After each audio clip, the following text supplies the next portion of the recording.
Assalamualaikum dan selamat pagi. Welcome back to channel. Pagi ni macam biasa, saya akan buat review market di coin market cap dan juga sedikit analisis untuk tengok ke manakah arah pergerakan market. So minggu ni market amat boring sebab apa, selepas Bitcoin drop ke lower low yang baru dan kita berada hampir 15.5k, dan kali ni untuk pergerakan Bitcoin hanya berlaku sideways saja. So nanti kita akan tengokkan di chart. Cuma pagi ni Zul nak tengok top 5 coin. Top 5 coin yang dalam list Zul untuk Dubai sebelum next bulan. So coin apakah nanti Zul akan tunjukkan di chart dan Zul akan terangkan, kita akan tengok secara technical dan di manakah good price untuk Zul masuk untuk sebelum next bulan. So kan let's go, kita pertama kali let's go kita pergi ke coin market cap dulu untuk review market secara keseluruhan apa yang berlaku dalam tempoh 24 hours untuk hari semalam. So inilah coin market cap. So currently total market cap still lagi berada below 900 bilion, iaitu 831 bilion dengan volume low je 51 bilion. So hari weekday biasa pun volume rendah, kemudian BTC dominan meningkat daripada 38.1 ke 38.6, Ethereum drop daripada 18% ke 17.7%. So untuk performance malam, tengok Bitcoin total market drop sebanyak 0.05, total market increase 0.05, so tak banyak berlaku perubahan pun, hanya 0.05. Kemudian volume drop dengan banyak iaitu 15% dan BTC dominan increase sebanyak 0.19. So kita tengok harga semasa untuk pagi ni, Bitcoin still lagi berada around dalam 16.6 dengan tempoh 24 hours hanya meningkat sebanyak 0.07. So peningkat untuk Bitcoin malam memang tak ada sebarang movement langsung. Kita tengok pagi semalam pun 16.6 lebih kurang 16.7. So pagi ni pun 16.6, consider 16 tak banyak berlaku, hanya pergerakan dalam 20 ataupun 30 dolar saja untuk pergerakan Bitcoin untuk semalam. So Ethereum buat yang sama 1.2, drop 0.84%. So lain-lain altcoin dengan ada tak yang berlaku perubahan yang drastik ataupun perubahan yang banyak.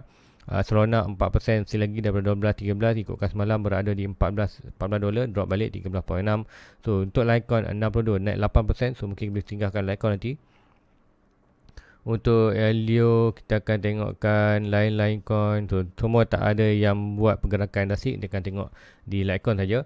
So let's go, pertama kali kita akan tengok dulu di Bitcoin, chart Bitcoin apa yang berlaku. So inilah chart Bitcoin untuk semalam. So currently kita monitor untuk pergerakan ni. Tempat apa kita ada lower low, sebenarnya lower low kita berada di 500.5, 15.5. So consider yes ni 15.5. Kemudian kita ada bound ataupun release bound, ataupun kita ada sedikit consider kita punya key level iaitu kawasan ni, high ni. Yang hijau ni adalah kita ada 18.7. So 18.6, 15.5 adalah kita punya key point, lower low dan higher low kita yang kawasan ni untuk short term period time. Kemudian kita tengok untuk RSI, kita tengok untuk bukan RSI, tengok Fibonacci. So Fibonacci level kita berada kawasan resistance, daripada swing high ini to swing low anda akan dapat support resistance, daripada swing low ini to swing high ini anda akan dapat box support. So kali ini jangkakan untuk Bitcoin akan buat reaction daripada box ini, antara dua box ini, selagi mana kita dalam sentiment market masih lagi isu mengenai FTX. Dan kita tengoklah macam mana semalam kita ada untuk crypto.com, kita ada Gemini, kita ada Genesis, di mana Genesis dan Gemini dah pun holding withdrawing ataupun buat larangan untuk withdraw. So crypto.com belum lagi. So apa-apa itu kita tengok sekiranya next movement. So jangkakan sekiranya next movement kita ke kawasan bottom iaitu dalam 13k ataupun 10k, kita akan jumpa next event. So event apa itulah yang kita tak tahu. So event ini yang kejatuhan ini mengenai FTX. Yang sebelum ni kita ada jatuh mengenai Luna, apa semua, kita ada Luna, Voyager, kita Celsius, exchanger juga. So next ada possible kita akan tengok another big exchanger juga drop. So adakah itu yang berlaku, kita tak pasti, tapi itu yang boleh berlaku dalam market. Cuma kita tak tahu big event apakah yang next boleh berlaku. So mostly untuk current time adalah lebih worry kepada untuk sentiment market adalah lebih worry kepada, lebih risaukan kepada exchanger. So macam cakap dekat semalam adalah terbaik untuk kita yang macam Zul pun, Zul invest tak banyak pun, tapi event itu duit yang Zul invest. So Zul nak selamatkan at least duit tu. So at least kita perlu pindahkan aset kita ke dalam cool wallet. So itulah yang terbaik kali untuk circle bearish time kali ni. So apapun untuk Bitcoin tu ada trend line yang ni. So sekiranya kita lost position ni, kita boleh drop at least ke kawasan 14k net, kita punya major support. So major support kita berada ni adalah kawasan di lower low sebelum ni, ataupun kita berada di almost 19k. kita punya strong support iaitu di kawasan ni, di kawasan strong support ni, dan inilah kita net support kita berada di 14k. So pagi ni Zul nak tunjukkan yang ni tak ada yang update yang drastik pun, tak ada yang update yang menarik untuk Zul sharekan di sini kecuali yang ni saja currently Zul dalam monitor. So Zul akan tunjukkan satu lagi chart yang mana siapa yang follow Zul lama dia akan ingat chart ni. So inilah Zul punya chart di mana Zul dah monitor lama pun pergerakan ni. Nanti kita akan tengokkan kita pergi weekly. So weekly anda akan nampak pergerakan ni. So Zul ada garisan-garisan yang ni, tengoklah kawasan support dan resistance dan ke downtrend dan uptrend. Kawasan kuning adalah kawasan uptrend, kawasan putih adalah downtrend, biru adalah kita punya support. So currently kita tengok buat reaction. Yang ni sudah draw lama pun, dah draw lama hampir daripada start bearish itu, iaitu masa bulan 11 bulan 12 tu dah ada draw kan. So untuk yang ni kita akan tengokkan currently price berada di kawasan 16.6 iaitu garisan kuning ini. So sekiranya kita lost position ni kat manakah next position? Next position untuk kita ada support untuk garisan kuning adalah yang ni. Almost dalam garisan ni ikutkan di atas ni, untuk jatuh ni. So ada satu lagi trend line biru ni. Yang ini, so ini hanya short term aja, kita delete. So yang ni kita akan tengokkan sekiranya kita loss 16 ni adalah next target kita akan berada di kawasan almost line kuning ni. So terpulang jatuh bila, tapi kita akan buat reaction. So almost ni kawasan 14k, almost ni kawasan 11k. So itulah yang kata last support, last garisan support yang ada. So meaning kalau kita tengokkan untuk ada beberapa channel tu, tengok ada yang beberapa channel lain di US banyak ada dia buat satu trend line, iaitu trend line berdasarkan ni. So mungkin kita boleh edit juga, kita tengokkan iaitu daripada ini low ini to low ini kita akan letakkan trend line. Kemudian kita akan dapat satu trend line. Daripada trend line inilah trend line bearish. Ini adalah bottom masa tahun 2018 lepas bulan 2017. Kita ada bottom tahun pertama bearish market ataupun 4 year circle. Tahun 2018 kita bottom, kita ada kawasan ini. Kemudian kita ada COVID iaitu 2019 kita ada COVID punya kejatuhan, kemudian bounce. So dan kita ada lower low start bulan sebelum 2017. So ni 3 point ini agak 3 point penting, dan kita bila connectkan dia punya trend line, nanti tu akan besarkan sikit ni. Kita akan letakkan satu line merah ini, tu kita lock. So ni kita jangkakan ada potential untuk jatuh, mana-mana potential untuk price untuk Bitcoin possible kalau drop ni, possible mana-mana drop di kawasan ni. Sama ada drop kawasan ni, kalau drop hari ni almost dalam kawasan berapa? Dalam 7k. Kalau drop atas sikit dalam kawasan 9k, drop atas lagi kawasan 9k. So tidak tahu sampai mana drop semua ni. So apapun ini weekly, so jangkakan kita akan ada massive ada drop ataupun drop kawasan 14. So apapun ini adalah trend line yang critical. Trend line critical ni apa maksud tu? Adalah ketika yang orang kata sekiranya Bitcoin drop below juga line ini, so meaning secara fundamentalnya, secara technicalnya, meaning something wrong dengan possible untuk orang kata Bitcoin takkan berjaya untuk long term. Itulah aku kata critical line ni, apa maksud dia. So apapun kita ada masih banyak lagi trend line 16, 14, 13, dan kita ada major support secara horizontal. Kalau tengok trend line ni memang kata ini last, tapi kalau kita tengok horizontal kita ada yang ni support yang ni, kawasan strong support di kawasan 14k. Next strong support kita almost kawasan ni, kita ada kawasan trend line ni. Kalau anda tengok ni almost dalam 8k align dengan kawasan ni. So ini adalah major pada long term. So apapun tu currently tengok possible 14, 11 untuk short term, tapi itu hanya untuk Bitcoin tu sarankan kita akan tengok akan drop dalam kawasan almost dalam 14 ataupun 10k. So inilah tu punya range. So jangkakan inilah kawasan kita bottom dengan waktu ataupun bulan 12 bulan 1 dijangkaan bottom untuk first year bearish market. So inilah price target ataupun ini chart yang menarik yang sudah monitor lama pun, dah memang Don Kari sedang monitor. So sama ada bulan, ini masa bearan kita akan tengokkan, masa bulan nanti kita akan tengok juga trajectory price kita akan buat reaction. Price akan buat reaction sama juga dengan trend line yang kuning atas ini. Tu ni jangkaan kita punya top nanti 2015, 2025 kita akan melakukan kenaikan tu nampak akan ada reaction setiap trend line ni. So apapun kita biarkan monitor ni, tu akan biarkan time by time kita akan tengok. So let's go, kita pergi ke ruangan komen dulu. Untuk di ruangan komen ada barang permintaan. So ada semalam untuk tengok Uniswap, Link, dan juga semalam tu ada terlepas pandang tengok Zilliqa. So first let's go, kita pergi Zilliqa dulu, tengok apa yang berlaku di Zilliqa. The 4 hours ZLUSDT. Zaman juga tak tengok Zilliqa ni. ZLUSDT itu ada kat bawah ni, tu ada Zilliqa ya sini. So Zilliqa USD, so apa yang berlaku tengokkan di daily chart price dah jatuh sampai mana? Price dah jatuh almost baru 90% dan 80%. Baru 90%, dijangkakan dalam 95%. 95% kita berada di kawasan 1 sen, iaitu kawasan ini. So apapun, untuk sekiranya next jatuh ke pekan Bitcoin, Zilliqa akan pergi ke support di 0.1 sen. So inilah kawasan yang dijangkakan boleh naik, boleh good support untuk buy. Kemudian kita akan 98% di kawasan below ini. So nanti tu akan letakkan satu, inilah kawasan 98.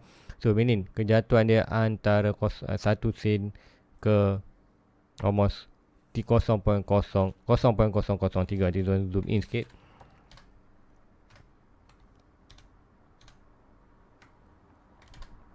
Baik, antara 0.01 ke 0.003, inilah antara 98% dan juga 95%. So between price ini adalah jangkaan bottom untuk Zilliqa, dan Zilliqa adalah consider good coin untuk long term.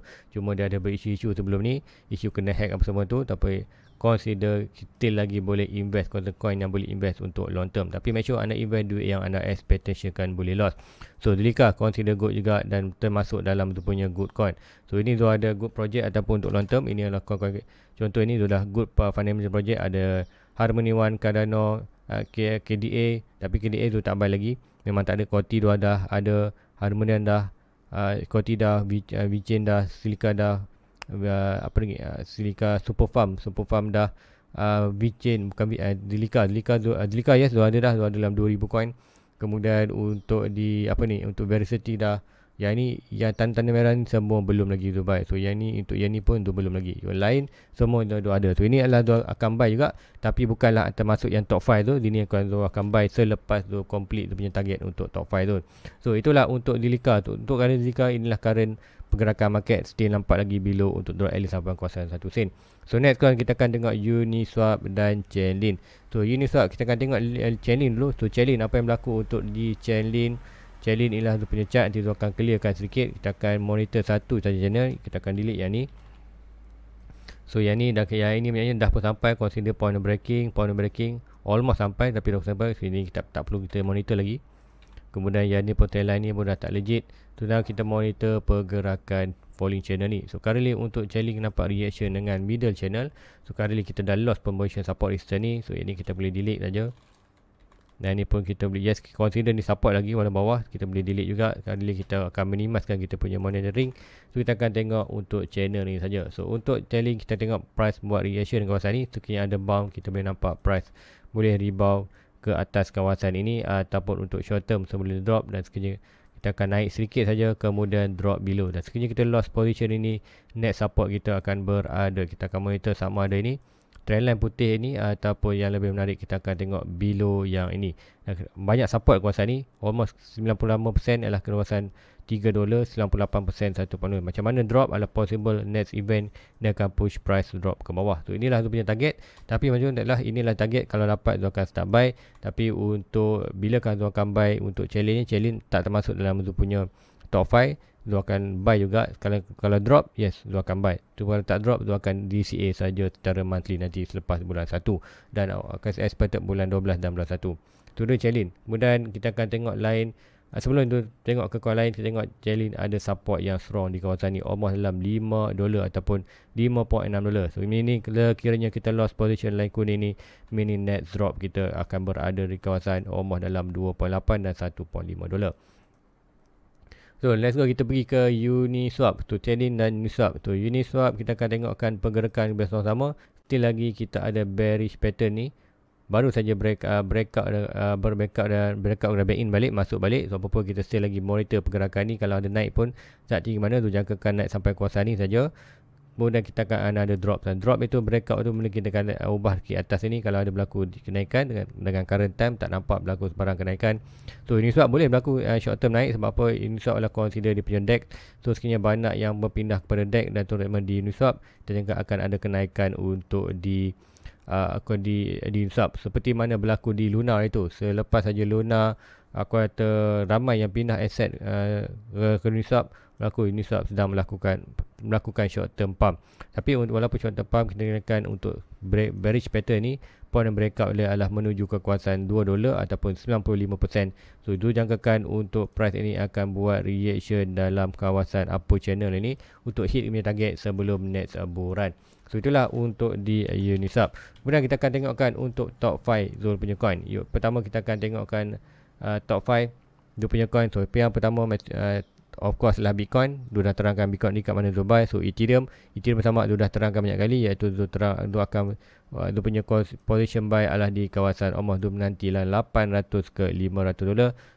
Sama juga dalam channel, above channel, dan kita hampir lost position ni. Dan next drop untuk triangle ni adalah continuous pattern. Inilah triangle untuk kita continuous pattern point of breaking dan pun breakout kat sini. So breakout ni point adalah target menuju ke kawasan $500. So next event, apakah next event? Kita tahu apakah big event yang akan berlaku dalam kripto ataupun market dunia.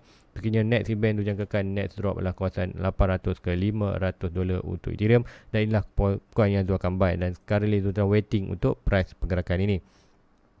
So apa lagi yang coin yang top 5? So yang dua paling adalah dua dekan Cardano. So Cardano adalah consider dia punya dalam list adalah top 3. So pertama Bitcoin, kedua Ethereum, kemudian Cardano. So Cardano sama juga Zul invest dah pun 1000 berada di 1.8, dia berminat lagi nak tambah lagi 1000 ataupun lagi price kalau dapat lagi tu akan buy. Contoh tu ada chart yang ni, di mana chart ini suggest dia adalah berada di kawasan 18 sen ataupun lowest adalah 0.6 sen. Kenapa? Iaitu 95% kita berada di kawasan 18 sen. 98% kita akan drop ke kawasan 0.06 sen. Kiranya kalau dapat price ni memang Zul akan edit banyak. Kadang-kadang jatuh sampai 6 sen, memang Zul akan edit sama 10,000 coin lagi untuk completekan punya target. Untuk current time Zul dah dapat pun target Cardano. Cuma kalau drop lagi di kawasan ni, Zul akan berminat untuk tambah lagi 1000 coin untuk holding long term. So itulah untuk Cardano. So currently kita tengok point breaking ni dah pun breakout. So menuju target kita, ada target kita berada below ni. Below kita berada di first target kita 95%, iaitu 18 sen untuk Cardano. So itulah untuk yang coin ketiga. So coin yang keempat, major coin yang terbaik adalah Matic. So Matic adalah consider, so Matic dan terbaik samakan. Matic tu menundu kawasan 15 ke 5 sen dengan point breaking ni. Bearish pattern. So next event, kalau next event untuk Bitcoin, sebelum ni kita tengok Bitcoin drop, Matic sedikit naik, kemudian dia ada massive drop, kita akan rebound balik dan akan buat pergerakan ni. So kita tengok pergerakan untuk di Matic ini adalah sedikit selamat. Sebab apa dia tak drop, iaitu kalau ikutkan price berada di kawasan ni, dia akan drop below ni. So still lagi untuk di Matic, untuk currently untuk dalam bearish market tak ada yang kata news yang bad pasal Matic. So good Matic untuk long term banyak. Tapi apapun kita tengok banyak pergerakan, sekiranya berada kawasan ni, Bitcoin drop, dia lock kawasan ni, kita nampak akan ada massive drop untuk di Matic ke kawasan 15 sen ke 5 sen tu punya target, iaitu 15 sen ke kawasan 95%, 5 sen di kawasan 98% drop daripada all time high. So inilah tu coin yang keempat. Kemudian coin yang kelima adalah Phantom. So Phantom adalah consider punya coin yang keempat Zul akan buy juga. So coin-coin yang cakap ni adalah coin yang Zul akan aim dulu untuk completekan Zul punya target. So untuk coin ni adalah Zul target untuk dapatkan 1000 coin. Tapi sekiranya jatuh ke kawasan sen, contoh tadi, kalau di yang ni bersama 15 sen adalah 95%, 5 sen adalah 98%. So untuk di Phantom ni most likely Zul nampak pergerakan drop ke kawasan 5 sen adalah lebih tinggi berbanding nak jatuh ke 15%, ataupun kita rezeki untuk dapat 5 sen tu adalah lebih tinggi untuk di Phantom. So meaning kalau sampai ke kawasan ni, ke kawasan below 5 sen ni, 5 sen tu akan target untuk buy 10,000 coin. Sama juga di Phantom, sama juga di Matic. Di Phantom, Matic, Cardano, kalau drop below sen ni, contoh di Cardano dia ada 6 sen, di Matic 5 sen, untuk di Phantom pun 5 sen. Zul akan dapatkan setiap coin ni, Zul akan dapatkan untuk at least Zul nak dapat target Zul untuk holding adalah 10,000 coin. So untuk coin-coin ni, so inilah kata 5 coin yang Zul aim untuk buy untuk long term. Kemudian ada tak coin-coin lagi yang kata selepas coin 5 ni Zul nak buy? Yes, ada lagi consider dalam top 10. Selepas Phantom Zul ada buy nak Polkadot. So Polkadot juga consider Zul punya coin dalam top, tak masuk top 5 tapi dia akan masuk dalam top 10. Tu consider Polkadot lah ke level lah nombor 6. So untuk Polkadot Zul akan grab buy, Zul akan cuba dapatkan sebanyak boleh. Zul tak letak target, tapi at least kalau dapat 1k 1000 coin memang Zul nak buy dapatkan. Tapi kat Polkadot Zul akan aim buy saja seberapa banyak yang boleh, sekiranya drop kekuasaannya ni. So untuk Polkadot untuk jatuh 95-98 lah amat heavy. So kita ada almost jatuh dalam 90% saja untuk Polkadot ni dalam 4.6 dalam lingkungan $4 punya price. So itulah untuk kejatuhan untuk Polkadot yang aim. Sebab tu cakap Zul tak letak kuota target yang tinggi, Zul akan buy sebanyak boleh yang Zul boleh dapat untuk Polkadot di price ini. So kemudian Zul ada juga Solana. So Solana, apa yang berlaku dengan Solana ni, sama juga Solana pun Zul tak kuota aim target, tapi Zul akan buy sebanyak boleh sekiranya dia drop kekuasaan, dah drop 95%. So adakah boleh DCA? Yes, boleh DCA, tapi dengan current time belum lagi masuk dengan time frame. Sebab tu cakap Zul masih tunggu lagi Bitcoin. Kalau Bitcoin bottom, barulah Zul akan start buy altcoin. So dengan Solana, dengan apa yang berlaku, kita nampak trader time boleh buat reaction dengan sebarang channel bawah ini. So ini kita dah lost middle, buat tengah ni kita ada horizontal support di kawasan $12 iaitu 95%. So 98% untuk Solana adalah almost di dalam below ni, dan kita ada support ni. So nampak most likely akan drop kawasan $4. So Solana sama juga, Zul tak letak target yang banyak, Zul akan grab sebanyak boleh yang Zul boleh dapat untuk harga below ini. Itulah Solana, sebab tu dia tak masuk dalam Zul punya top 5. Kemudian lain-lain coin, kita tengok AVAX, sama juga AVAX pun lebih kurang sama seperti Polkadot, Solana. Zul akan grab sebanyak boleh yang Zul boleh dapat, iaitu bila price hit $6-7. Ya, sama juga kita ada falling channel. Falling channel adalah kuartal ini adalah kuartal strong reversal pattern untuk perubahan daripada downtrend kepada uptrend break ini. Sama juga kita ada huge dua pattern yang anda perlu tengok adalah falling channel ataupun falling wedge. So dalam channel ni boleh juga berlaku nanti falling wedge. Contoh, dia tak drop kekuasaan ni, ke mana kita tengok, kita akan nampak falling wedge seperti ni. So ada possible untuk price akan buat sideways kawasan ni. So whatever price kat ini ataupun kat sini, kita akan tengok nanti bergantung kepada Bitcoin. Bila Bitcoin dah bottom, barulah kita akan jangkakan untuk altcoin juga akan bottom. So sama ada 95% ataupun 98% untuk di AVAX dalam lingkungan $7 ke $3 untuk bottom untuk di AVAX. So AVAX tu tak letak target yang tinggi, tu akan grab sebanyak boleh yang tu dapat. So next lepas AVAX apa lagi kena tengok, ikutkan dari okay, barulah masuk Chainlink, barulah masuk Uniswap seperti mana tu terangkan tadi. Itulah consider top 10 yang tu akan buy untuk long term. Kemudian coin-coin yang lain tu akan grab buy juga adalah coin yang jelas good fundamental project ni. Yang ni memang tu target untuk 10,000 coin, dapat saja tu akan grab buy 10,000 coin, tapi tu akan utamakan dulu untuk top 10 tadi. First top 5, top 10 top 5. Kemudian yang kelima, keenam, kelima tu akan grab sebanyak boleh. Tapi yang good fundamental project ni selepas top 5 memang Zul akan aim yang ni pula lah. Sebab apa, Zul more nak target untuk yang ni lah kecil-kecil. Harga yang murah mungkin dalam $100, $200 kita boleh dapat dengan berpuluh ribu coin. So inilah lebih kepada untuk aku kata high risk high return punya coin. So guys, rasa itu saja untuk pagi ni. So apa pun tak banyak yang nak sharekan. Tu really kita tengok keadaan Bitcoin yang lebih menarik adalah chart tadi yang Zul sharekan, iaitu kita nampak pergerakan untuk di Bitcoin still lagi ada downtrend, ada target-target yang belum sampai. So tadi dulu dia cakap kita sampai kuasa ni break 16, 14, 11. So alhamdulillah setakat ini Zul punya analisis on track movement. Mungkin ada sikit naik, unprediction kenaikan, tapi still lagi sampai target. So sampai ni kita tahu mungkin akan naik dulu, drop, naik dulu, drop. Kita tak tahu pergerakan di mana, tapi kita ada target. Kita ada untuk Zul tu ada time frame. Itu time frame Zul selepas baik je 15/1 itu last position Zul. Ini macam juga kan kalau ikutkan di ada apa kat sini, ada El Salvador tadi, tengok dia akan start buy hari ni. Hari ni dia akan start buy 1 Bitcoin untuk daily DCA. So macam Zul pun ada target juga. Zul ada target selepas maksimum paling lambat lah 15/1. Kalau tak mungkin tak ada, mungkin masa tu mungkin Bitcoin still lagi di kawasan 14k, mungkin di kawasan lagi 16k, tak kisah. Masa tu Zul akan start buy DCA untuk Bitcoin. Kalau drop Zul akan buy lagi, kalau naik Zul akan biarkan saja. Sebab apa, Zul akan holding untuk long term. So kali dekat news semua still lagi mengenai FTX. So apapun walaupun ada mengenai FTX ni, kita tengok price tak buat sebarang movement yang drastic unless kita tengok sekiranya ada next drop, ada next exchanger yang bankrupt. Contoh semalam kita ada Gemini Genesis yang dah aku kata holding withdrawing. Crypto.com belum lagi, Crypto.com normal saja. Apapun tiga exchanger ni di antara di mata investor ataupun tengok kata dalam sentiment market kali semua arah tertumpu untuk tiga exchanger ni. So apapun kita tengok macam mana pergerakan untuk di Gemini, isu pada Gemini sekiranya ada bankrupt, kita akan itulah fuel up kita punya fuel sebagai bahan api untuk kita drop sekiranya another exchanger collapse ataupun bankrupt. So guys, itu saja untuk pagi ni. Like, subscribe, share kepada rakan-rakan lain, dan sekiranya anda ingin tengok sembarang komen anda, type saja di kolom bawah, nanti tu akan reviewkan. Tapi pagi besok tu takkan ada review sebab apa, besok nak hari mengundi kan. So tu tak ada buat review live, tapi tu possible tu akan nanti sekiranya ada menarik tu akan updatekan dalam Discord channel Zul. So guys, itu aja untuk pagi ni. Like, subscribe, share kepada rakan lain. Jumpa anda net review. Assalamualaikum. Bye bye.